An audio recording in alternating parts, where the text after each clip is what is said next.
ആശുപത്രിയിലേക്ക് മാറ്റി. പമ്പയാറിനോട് ചേർന്ന പുഞ്ചപ്പാടത്ത് വള്ളം മറിഞ്ഞാണ് അപകടമുണ്ടായത്.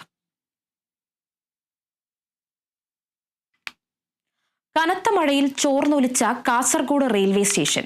കോടികൾ മുടക്കി നവീകരണ പ്രവർത്തനങ്ങൾ നടത്തിയ സ്റ്റേഷനാണ് ഈ ദുരവസ്ഥ. കാലവർഷം കനത്തിട്ടും ചോർച്ച അടയ്ക്കാത്ത യാത്രക്കാർക്ക് വലിയ ദുരിതമായി മാറിയിരിക്കുന്നു.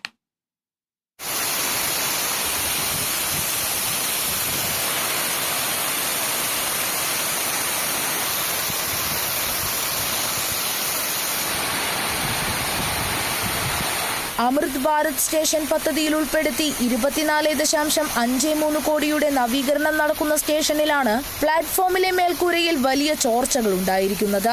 നവീകരണ പ്രവർത്തനങ്ങൾ നടക്കുന്നുണ്ടെങ്കിലും അടിയന്തര ആവശ്യമുള്ള പ്രശ്നത്തിൽ അധികാരികൾ പരിഹാരമുണ്ടാക്കുന്നില്ല.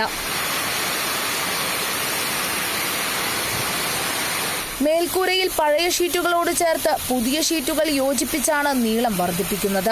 ഇത്തരത്തിൽ പഴയ ഷീറ്റുകളോട് ചേർത്ത് പുതിയ ഷീറ്റുകൾ ചേർത്ത ഇടത്താണ് ചോർച്ചയുണ്ടാകുന്നത്. നിലവിൽ നനഞ്ഞ് ട്രെയിനിലേക്ക് കയറേണ്ട അവസ്ഥയിലാണ് യാത്രക്കാർ. വിഷയം ബന്ധപ്പെട്ടവരുടെ ശ്രദ്ധയിൽപ്പെടുത്തിയെങ്കിലും നടപടി വൈകുന്നത് കടുത്ത പ്രതിഷേധത്തിനിടയാക്കിയിട്ടുണ്ട്. Kerala vision news, Kasaragod.